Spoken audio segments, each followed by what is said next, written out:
Добрый день, шановные сябры, добрый день, шановное господарство. 5 падзеяў от Вячеслава Сіўчыка и я, Вячеслав Сіўчык. Будем казаць про тыдзень с 27 кастрычніка по 2 листопада. Я прапаную наступные 5 падзеяў. 2 листопада дзеды, 29 кастрычніка дзень памяти ахвяраў палітычных рэпрэсій, 27 кастрычніка закрыццё Літвой мяжы з Беларусью, и там же 31 кастрычніка Лукашенко назвал Протасевича супрацоўнікам своей выведки. 27 кастрычніка абвешчана перамога 92-гадового Поля Бія на президентских выборах в Камеруне. 29 кастрычніка парламентские выборы в Нидерландах. 29 кастрычніка выборы Самии Сулухи в Танзании. Ну и апошняя, 5-я падзея, 2 листопада 95 гадоў з дня нараджэння Алеся Барскага, 31 кастрычніка 88 гадоў з дня нараджэння Евгена Кулика, 28 кастрычніка 285 гадоў з дня нараджэння Тадеуша Рейтана, 28 кастрычніка дзень памяти Ростислава Лапицкого и 27 кастрычніка дзень памяти Витаўта Великого. Ну, 2 листопада дзеды, хотел бы нагадать вам, что традиции белорусские захоўваліся, нягледзячы на камуністычную оккупацию нашей краіны. И восеньские дзеды люди не только памятали, это заўсёды адзначалася, прычым не только на захадзе Беларусі, як пишуць, але і на ўсходзе, бо гэтая традыцыя была яшчэ дахрысціянскай Беларусі. І наогул Беларусь вельмі моцна яшчэ тым, что там сапраўды заўсёды ушаноўвалі продкаў. В розных мясцінах Беларусі таких обрадов было от 4 до 8 в сярэднім. І заўсёды беларусы, калі было цяжка, яны ішлі да дзедоў, раіліся з дзедамі і звярталіся да дзедоў. В Беларусі зараз вельмі цяжка. В наш новшы час уже дзеды впершыню адзначаліся в Менску ў 7 годзе. Это была инициатива в першую чаргу нефармальных маладзёвых структураў, тутэйшых, якімі кіраваў сённяшні нобелевскі лаўрэат Алесь Беляцкі. Там выступаў в сквере Янкі Купала и Анатоль Сыс. Ну и натуральна, вельмі великую ролю наогул з гісторыі Беларусі адыграла дата 30 кастрычніка 1988 года, калі была пададзена заявка Беляцкім и Сысом в Менскі гарвыканкам правядзення дзедоў. Камуністычныя ўлады адмовіліся, але ж акцыя адбылася. Яна была вельмі магутная, она была вельмі масавая. Были репрессии, были спробы разгона, блокавання людзей, прымянялся газ, дубинки. Але розгалас пасля гэтай акцыі был вельмі вялікі. Людзі ішлі на курапаты, потому что дзеды в найновшы час яны былі вельмі цесна звязаны з камуністычнымі рэпрэсіямі, якія адбываліся в 20 стагоддзі в Беларусі. І людзей не пускалі да курапату, але ж людзі все равно прорваліся. И я уже неаднойчы казал, что Беларусь при советской оккупации, яна вынішалася таксама вельмі тотальна. Іншая справа, что беларусаў тады было значна больш, чым цяпер. И страшная ситуация склалась на конец 80-х годах, калі таксама в Москве некаторыя лічылі, што з беларусамі уже яны вырашылі пытанне, і беларусаў больш не будзе. А вось якраз дзеды показали в 88 годзе всім, и самим беларусам, и ихним ворогам, что беларуская нация ёсць. Так вось таким чынам дзеды уратавалі Беларусь. Было раней дзяржаўнае свята 2 листопада, але ж да ўлады прорвался пачвара Лукашенко. Таким чынам ніжэйшае среднее звено з былых советских спецслужбаў захапілі ўладу ў нашай краіне праз его. И он выдал сакавіку 98 года свой указ нелегітимны, якім адмяніў гэтую дату як дзяржаўную. Раней это был нерабочий день, люди мелі магчымасць ушанаваць дзедоў. Гэта была дата 2 листопада. Я глубоко перекананы, что як бы цяжка сёння Беларусі не было бы, все равно дзяды, якія практычна забаронены з 2020 года в Беларусі, зноўку і в камуністычны час, яны все равно вернуться и в столицу Беларуси, и наогул в нашу краину. І ми раней усталёўвалі каплічку каля амерыканкі, бо шлях на Голгофу, в Курапаты для вязняў камуністычных часоў пачынаўся менавіта на Валадарцы і в амерыканцы. Гэтая каплічка ставілася, рабілі нашы выдатнейшыя мастакі. Пасля нейкія хуліганы гэта все кралі. На наступны год это все аднаўлялася. Пасля прыйшоў пачвара Лукашенко і крыху зменшыўся маршрут дзедоў. Пачаліся уже шэсці ад завода гадзіннікаў «Прамень». Вось, але ж глыбока перакананы, што все-таки прыйдзе час, беларускі час, і депутаты Сойма, парламента, министры урада незалежнай Беларусі будут разом с народом на дзеды и будут в тым шэсці на Курапаты, который будет традыцыйны. Бо дзеды ўратавалі Беларусь, и Беларусь адновіцца свой да свайго па свае. Шановныя беларусы, якія ў Варшаве, калі ласка, запрашаю вас в краму по продаже кветак, якую адчынілі беларусы по адресу Кабельска 6, гэта раён Ронда Ветрачнай.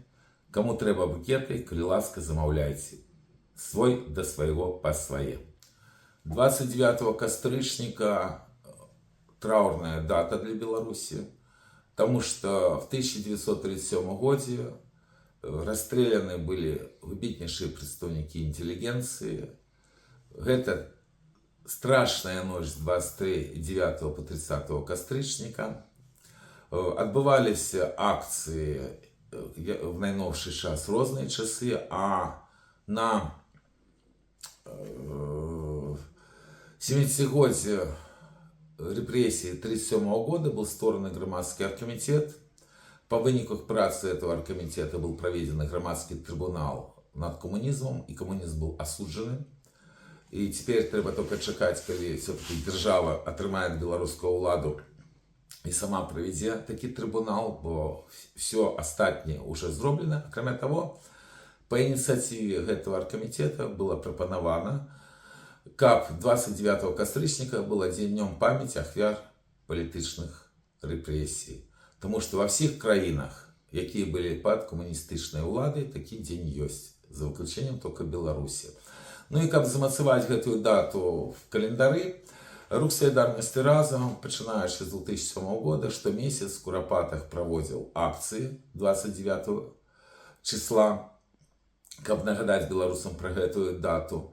Ну и уже в саму дату 29 кастрычніка адбываўся разом с журналистами, разом с представниками іншых палітычных партий и рухаў объезд тых страшных месцаў злачынства, где жахливая система ЧК, ГПУ, МГБ, НКВД, КГБ знішчала беларусаў. Маршрут был уже традыцыйны, гэта Кальвария, Цівалі, Мінск Таварная, Благовщина, парк Лошица, парк Челюскінцаў, Курапаты. Вельмі гэтыя акцыі не падабаліся, натуральна, спецслужбам, потому что яны змагаліся і змагаюцца, каб такого дня не было. И в 2017 годзе пайшла новая инициатива, пачалі праводзіць акцыі «Ночь расстрелянных поэтов», и неким вот парадоксальным чином было знищено все, что было и в прессе, и в интернете про День памяти ахвяраў палітычных злачынстваў. Потому что натуральна гэта дзень абсолютно непрымальны для габні. Зараз я со здзіўленнем читал прессу, там шмат было про «Ночь расстрелянных поэтов», посылались на Леонида Муракова. Я хотел бы нагадать, что Леонид Мураков был одним из старшыняў как раз оргкомитета по 70-годзе 1937 года. Вот, и он непосредственно является головным для того, как 29 кастрычніка было днем памяти ахвяр палітычных репрессий. Вось, я уже не кажу про то, что он был в рухе солидарности разом. Вось, выступал на шмат таких акциях. Вось. Але я вот что хотел бы сказать шановному господарству. В боротьбе з нами еще штосьці застаецца, бо не могут игнорировать Беларусь. А лишь нават в тых интервью, которые гучала правда, что паміж расстраляной элиты поэты были в дастаткова незначной колькасці, и поэты были розныя. Тому наступный крок, я думаю, таксама вядомы. А беларусам все-таки трэба зрабіць все, каб дзень памяти ахвяр палітычных рэпрэсій быў беларускім календары. 27 кастрычніка Літва офіцыйна мінімум на месяц закрыла Літву межу з Беларусью. Я хотел бы нагадать, что перед гэтым Польша закрывала межу, пасля открывала. Я не до конца зразумел и тактику полякаў, якія абвесцілі цяпер, што яны адкрыюць два зноў перахода польска-беларускіх. Гэтае рашэнне замарожана, тому что Літва зачынила межы з Беларусью. Не до конца разумею, якім чынам было прынята гэтае рашэнне і хто от этого выйграе, потому что в першую чаргу удар по людях, хто б што не казаў.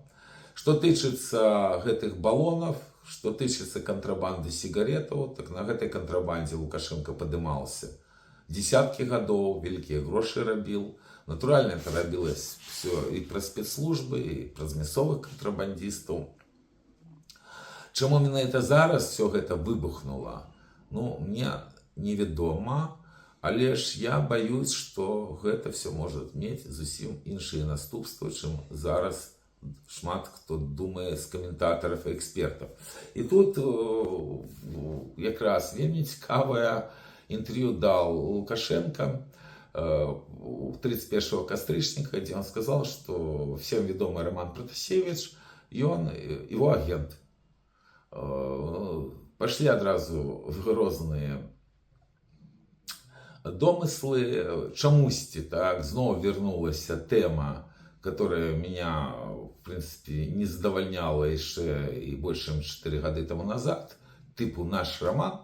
Так вот, я хотел бы нагадать, что Рух солидарности разом еще в червені месяце приймав заяву, где потребовал от правооборонцев признавать политвязнями всех, кого оговорил Роман Протасевич. Потому что вот в первой передаче от 3 червня 2021 года и он называл прозвища людей, которые были как за кратами, так и на воле. И это означали вельми великие термины для этих людей. И это абсолютно недаравально. И не треба рассказывать, что это там все было выбито и перевыбито.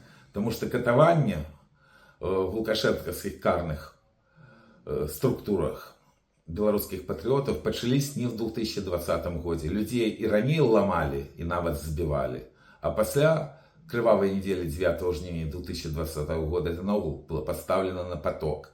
На великий жаль, сексоты одразу подхопили тему «Роман наш герой», потому что им треба было вбить белорусам, что они повинны быть подневольные лукашенковской незаконной уладе, и треба ратовать свою шкуру, а говорящие іншие, это нормально. Это абсолютно нормально. Больше того, я звертаю увагу, что и ранее были интервью на конт того, что не так все добро с Романом Протасевичем, в тым лику давали и лидеры оппозиции. Я кажу про сапраўдную оппозицию, а не тех, кто возник в 2020 году по загаду спецслужбаў. Сапраўды у него такая дастаткова блытаная биография. Не про его, про іншых особаў я мог сказать в Беларуси, потому что вы ведаете, что 4 года дали Игорю Илишу. Это муж Катерины Андреевой. Они разом написали книгу про войну на Донбассе, где они стверджали, что ідзе пераслед тых белорусских добраахвотнікаў, якія воюют на боку Украины. Так вот, меня заўсёды вельмі так здзіўляла, чему те люди, которые быццам бы воевали за Украину, спокойно приезжали в Беларусь, нават удзельнічалі в белорусским палітычным жыцці. Причем удел их был заўсёды аднолькавы. Яны змагаліся больш с оппозицией, чем с лукашенковским режимом. До гэтай когорты можно смело донести и Романа, потому что егоная версия, что он в Азове там был недзе фотографом, это, конечно, вельми хорошая версия. Она вельми забавная. Бо так, з його журналістської діяльності я ведаю тільки там сапраўды фотографії Олександра Лукашенка в 2019 году. А що ще, во всякім разі, з війни на Донбасі я нічого не знайшов ні тоді, ні тепер. І було вельми подло і в 2021 году, і тепер спробувати обелити Романа Протасевича. Ці з'являвся він тоді супрацовником, ну, знову-таки, якого рангу. Це питання, я не ведаю, і особливо ведати не хочу. Але може бути така ж дивна ситуація, як знакомитою стюардесою по імені Жанна. Это президентские выборы 1994 года, это секретный ход Вячеслава Кебича, потому что Лукашенко, коли был депутатом, и он там сказал одну речь, и вот про это рассказывала как раз стюардесса Жанна по телебаченню, коли Лукашенко выиграл уже первый тур. И люди не поверили. Ну, Максима зараз как раз Лукашенко отыгрывает такую роль стюардессы Жанны, бо есть закон бумеранга. Ось. То, що Лукашенко хлусливий, як ніхто, це і так зрозуміло. Але ж, обороняючи Протасевича, ну, люди, вони просто знішають Білорусь. Ну, кожному повинно бути соромно, хто стояв з цим гнюсним плакатом «Свободу Роману Протасевичу» и Сапеги. Вызвали давным-давно и Сапегу по просьбе губернатора. Ось, і Протасевич за этот час, правда, мог стати кадровим розвідчиком, бо з 21 года шмат часу вже пройшло. Але ж люди от чомусь до этого часу не можуть признати свої помилки і закривають очі, быццам би вони спять. Тому всі вот эти конфликты на меже, они вельми небезпечны. Чому для белорусского народа? Тому що все больше и больше есть магчимости для того, как почалась война. І початися вона може вот так же нечакано, як була перекрита Литвою межа з Білорусі. І це вельми небезпечно. Особливо улічуючи, що головні події – це супрацьстояння США і Китаю. Нарешті в Україні це зрозуміли, там намісник директора Інституту стратегічних досліджень Потапенко сказав, що на Україні, да, є супрацьстояння США і КНР. Правда, оно такое досить складане. Наприклад, найбільш заміжних студентів вчиться в Україні якраз КНР, більше 6 тисяч. На друге місце Азербайджан 5 тисяч. Ось. І тут не все так просто, лише це є, і мені не хотілося, як от якраз Литва, Польща, Білорусь, Україна була якраз той стратегічною пліцовкою, де військовим способом будуть вирішати свої проблеми з держави світу. Між іншим, в четвер відбулася зустріча поміж Дональдом Трампом і керівником Китаю Сі. Обидва боки сказали, що зустріча була вельми поспіхова, але ж насамрэч полуторагодинная розмова не могла нести ніякий революційний зміст. Я думаю, що супрацьстояння поміж этими країнами буде протягуватися, і це небезпечно в тому ліку і для Литви, і Білорусі. Наступные події зв'язані з виборами. Я хотів би нагадати, що для білорусів вибори в інших країнах вельми важны, тому що наш народ позбавлен права вибирати владу з далекого 1996 года, а вот эти самообвешенные лидеры на диаспоре показывают, что перспективного на проведение выборов в Беларуси в ближайший час просто не існує. Ну, почнем, напевно, з Камеруна. Там 27 кастрычника Конституционный суд обвестил перемогу 92-годового вечного президента Камеруна с 82 года Поля Бия на президентских так званых выборах Камеруна. Причем там ему написали достаточно малый процент голосов, здається 53%, так срамливо. Были протесты, ось оппозиция, яка заявляла, что выиграла. Але ж в Камеруні особливая демократія, тут найбільш, коли це можна назвати словом, конечно, демократія. Вот реально був це виборчий фарс. І я думаю, якраз ось гэты 92-годовый керівник Камеруна, він показує ту небезпеку, яку несе сам Лукашенко білоруському народу. Тому що гэты камерунський 33-го года народження, Лукашенко народился в 1954 году, у него достаточно шмат часу. А коли улічваць, што падчас гэтых выбораў сам будучи переможцем, практично нічого вже не мог робити, то зрозуміло, що є серйозна структура, яка просто зацікавлена, як влада не мінялася в країні. Що цікаво з Камеруном? То, що 100 років тому назад в Камеруні жило людей в 4 рази менше, ніж в Білорусі. Коли я народився, майже в 2 рази там жило менше людей. От сьогодні в Камеруні громадян більше, ніж в Україні. Так само така є тенденція, як помирає Європа, і як на місце, яке займала раніше Європа, поступово виходять достатково такі специфічні країни, як Камерун. А 29 кастричника були парламентські вибори в Нідерландах. Впершиню в історії цієї країни ніхто, ні одна політична сила не набрала 30%. Це абсолютно тлумачиться тим, що розбирається просто та політична машина, яка була створена так званими буржуазними революціями, тому що зовсім інші наративи зараз звучать, вони огульні. Всі вельми задоволені, тому що перемогла партия, которую называют леволиберальной, хотя это просто не большевики, яка декларировала свою верность Брюсселю, и проиграли так званые ультраправые. Вот это имя Герт Вильдерс, воно достатково відоме, це лідер партії «Свобода», яка набрала стільки ж практично голосових мандатів, як і переможці, партія леволиберальная, так званая. Вот. А лишь коли уважно поглядеть программу партии «Свобода», там так само давно уже все смирились с теми нарративами, которые введены не большевиками.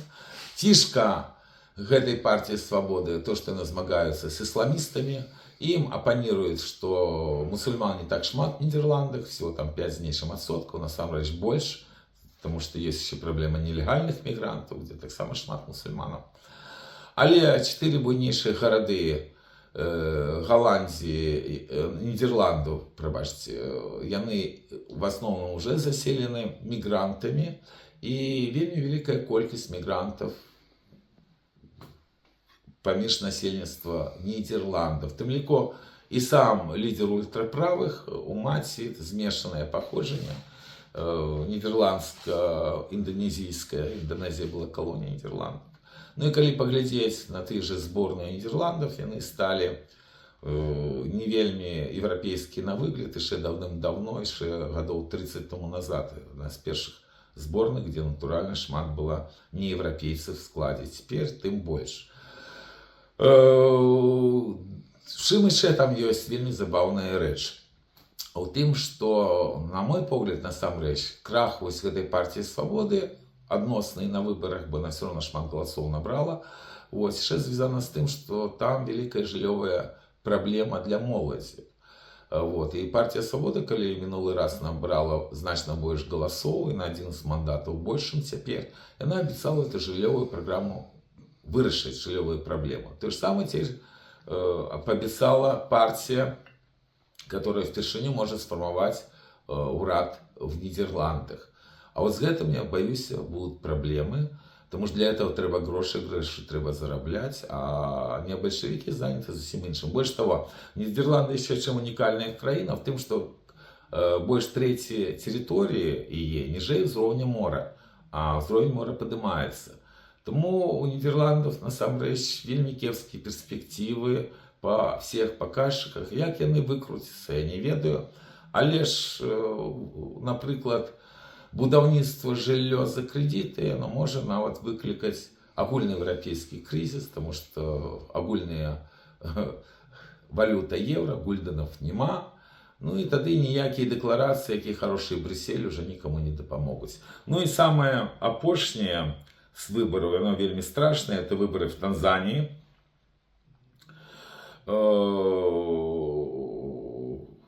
Они отбыліся 29 кастрычніка таксама. Там Самія Салуха, жанчына, мусульманка. Вось, і малявалі 97 з нечым адсоткаў галасоў. Натуральна, это просто не может быть на любых выборах. В Танзании номинально еще большая сеть христианская, не говорит, что президент мусульманка. Але ж там ёсць Занзібар, які цалкам з мусульманаў. Вось. Пачаліся пратэсты і вельмі шмат забітых, тому што апазіцыя заявляе 700 забітых, а чамусьці о 10 і ўлады, а крыніцы надзейныя BBC далі 500 чалавек, што 500 чалавек забіта падчас вулічных гэтых дэманстрацый, якія, на вялікі жаль, наўряд ці прывядуць да змены ўлады, бо такі зараз вельмі жорсткі свет. И вот это как раз африканские подеи, что в Камеруне, который поменьше, что в Танзании, якая наогул вельмі великая краіна по насельніцтву, яны как раз показывают жах для Беларуси, як пачвара Лукашенко загнал в Европе и в европейскую краіну в дикость, в тое, что у нас не повинно было быть. До рэчы, на мінулым тыдні я не поспел поглядеть, были еще парламентские выборы промежковые в Аргентине, якія нечакана выиграла партия союзника Трампа и любимца Милея. Это никто не предбачил. Я после поглядел, оказалось, что Трамп пообещал 20-миллиардный кредит, калі только выборы добра закончатся. Может быть, это спрацавала, может, там влада что-то зрабіла, я не ведаю. А лишь факт, что нечакана яшчэ было тое, что тыдзень тому назад в Буэнос-Айресе, где заўсёды былі моцныя пераністы, вось гэта апозіцыя Милея нечакана перамагла коллеги Милея, и он умацаваўся крыху при ўладзе, хотя ситуация в экономике Аргентины дастаткова жахлівая. Свой да свайго па свае. Шановныя сябры, калі ласка, дапамажыце разам стварыць мой YouTube канал. YouTube канал Вячеслава Сивших. Коли ласка, поведомляйте, что такой YouTube канал есть. Пишите. Коли ласка, комментуйте, ставьте лайк. Коли ласка, глядите. Будем разом. Свой до своего по своє. 28 кастрычніка, 285 годов с дня народжения Тадеуша Рейтана.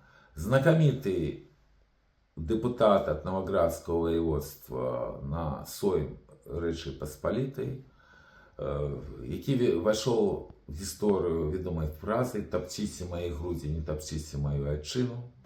Патриот, які ведомы больше в Польше, чем в Беларуси, хотя ганарыцца им так само повинны мы. И меня, конечно, вельмі образило, коли феминистки, коли такое слово можно уживать зараз до активисток руха необольшевиков, яны, каля картины Матейки, вось по Рейтану так само спробовали оголить груди, подразумеваючи зовсім інше, чим подразумевал Тадеуш, бо он тогда змагался за европейскую свободу для наших народов. За что они змагаются, это уже другое питание.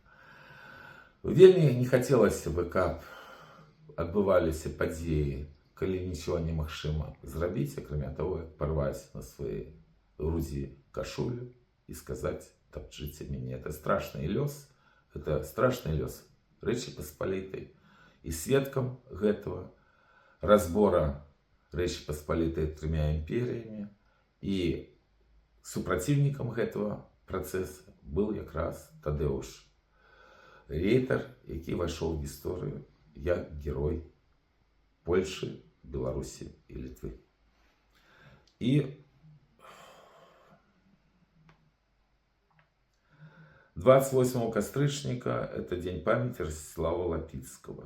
Как раз 75 годов, як его под Вилейкой расстреляли. Абсолютно шчыры белорусский патриот, светлый человек.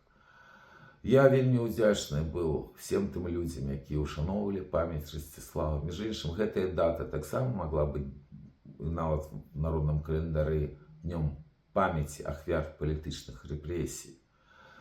Але знішаюць сённяшнія нашчадкі той гыбні, помнікі народныя, якія ставяцца на месцы злачына НКВДистаў и МГБшников. А лишь память про Ростислава Лапицкого жыве в белорусском народе. И я заўсёды буду ганарыцца тым, что родная сестра Ростислава была нашей коллегой по Снянской Раде Советского района БНФ. Снянской Раде БНФ Советского района. Сапраўды вельмі светлый чалавек. Мы абавязаны Міхасю Чернявскому за ігоны твор «Як пошук Маланкі». Калі ласка, читайте эту книгу, калі ласка, пригадывайте Ростислава Лапицкого. Ну и самое апошнее, это 27 кастрычника, день памяти великого Витаўта Великого. Праз 5 годов, будет 600 годов, как он пошел в небесную Беларусь. Это самый паспяховый монарх для белорусов, потому что менавіта в часы Витаўта Великого Великое княжество Литовское, Русское и Жамойское, оно имело наибольшую площадь и протягивалось от мора до мора. Вельми великая была площадь этого княжества. Это сегодняшняя цалком Беларусь, Литва, амаль что вся вот, частка Латвии, великая кавалак сегодняшней России, большая частка Украины, частка Польши сегодняшней. И всеми этими землями кировал Витаўт Великий. Абсолютно выбитнейший монарх, который покинул свой след в европейской историчной хронице. Памятаем про те славные часы, памятаем про велич нашей нации. Бо она одродится.